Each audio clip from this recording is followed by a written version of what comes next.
Courtesy of Square Enix, I've gone hands-on with Final Fantasy VII Rebirth for nearly 5 hours, and that 5 hours felt a little more like 2 because I had an absolute blast with every moment I spent with it. And what Square Enix Creative Business Unit 1 have seemingly achieved is what every sequel strives for, which is more of what you love, but much bigger and much better.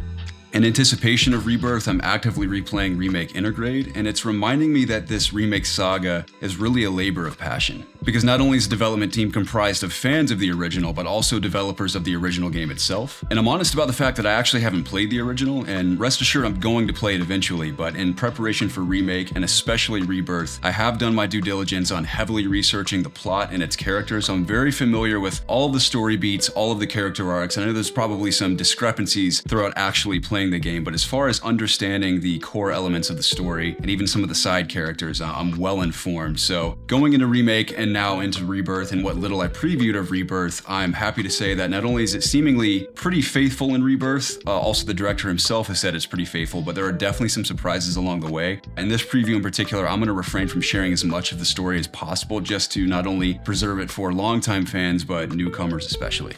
And for me, a faithful adaptation, including reimagined ideas with a few surprises, is how I love to see beloved narratives treated in remade games. Square began that in Remake and is definitely continuing it in Rebirth. Now, my hands-on began with an extensive flashback sequence to Nibelheim where Cloud and Sephiroth are dispatched to investigate a malfunctioning Mako reactor. If you're a fan of the original, you're likely familiar with this plot point. And this flashback sequence alone has me appreciating that the remake saga has at least 3 games worth of room to breathe, because it's pretty lengthy and you get a lot out of it, and there's a lot that happens as far as the core elements of the story are concerned. But all I'm really going to say about that portion is that I'm confident that both old fans and new fans will be both surprised and delighted by what they experience. Narratively, that continues into the village of Kalm, where Cloud and his party of rebels are laying low after the climactic conclusion of Remake. Cloud recounts his experience in Nibelheim with Sephiroth, leading Tifa to question the tall tale. And again, fans of the original may know what I'm getting at, but there is an added layer of drama to this section in Rebirth that I won't spoil. That beat introduced the first of multiple new game mechanics present in Rebirth. As I set off to explore Kalm, I'm encouraged to spend time with my party members to boost morale and improve relationships.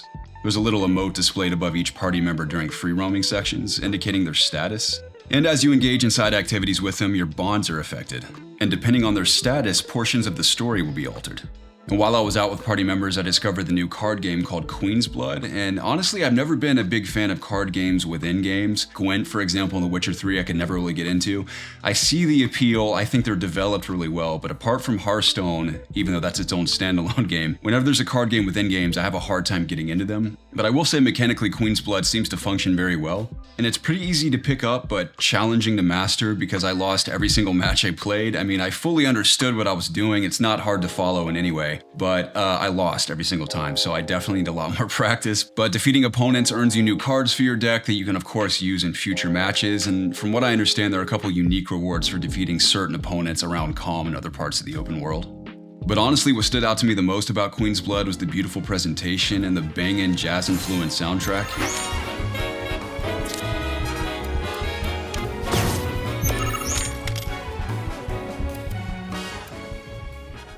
And later, my date with Aerith was rudely interrupted by Shinra officers, thrusting our party into the vast grasslands beyond Kalm.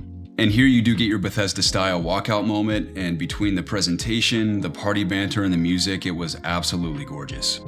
And by now, it's no secret that Rebirth features an open world, which is a vast expansion to Remake's more linear structure. And what's great is that Remake is fully realizing the grand vision of the original game. Even what the team achieved in 1997 is impressive to this day. Experiencing it in its modern glory is borderline surreal, and I bet it's emotional for some diehard fans. After some self-reflection, I've realized that in the last few years, I've only completed a couple of open world games, and historically, I've loved most open world games I've played, but I've realized in the last few years, the only ones I've completed are the ones that feature the most purpose.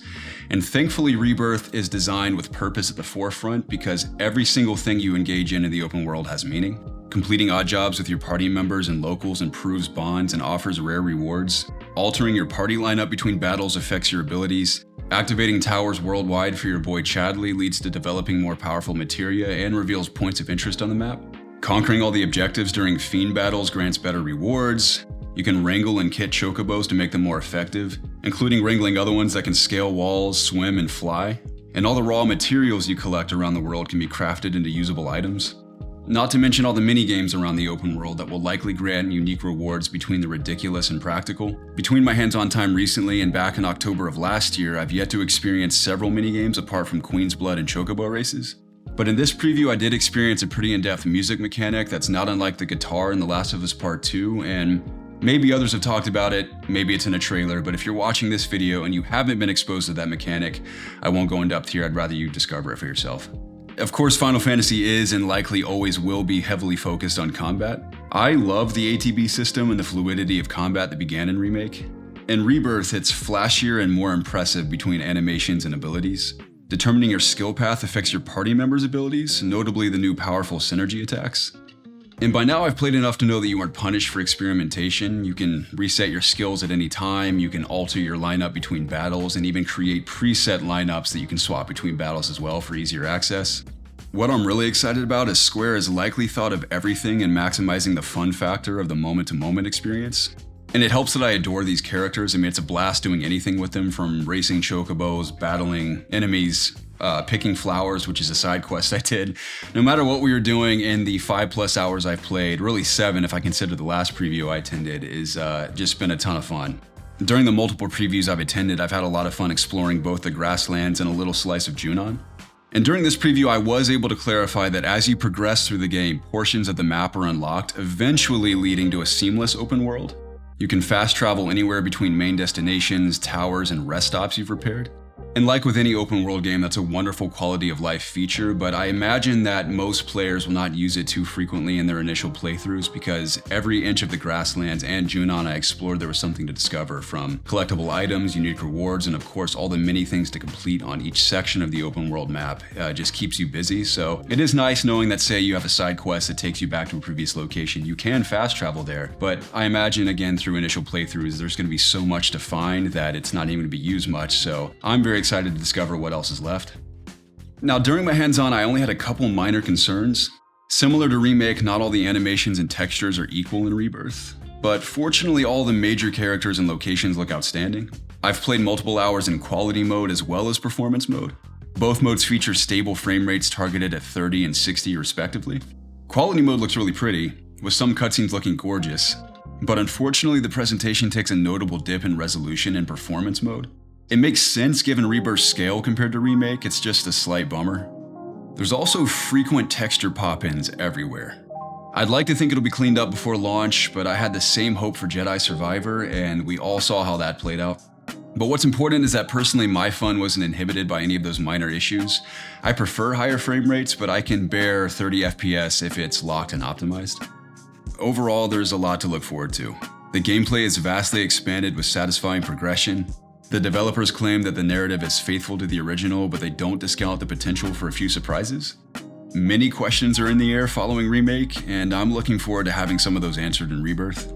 At this point, I've played enough to believe that the Remake saga couldn't be in better hands. I'm personally very excited to play Rebirth. I won't be reviewing the full game, someone else for COD Connected will be, so keep an eye out for that review in the coming weeks. But in the meantime, if I can answer any of your questions regarding this preview, please don't hesitate to comment below and tell me if you're excited about the game.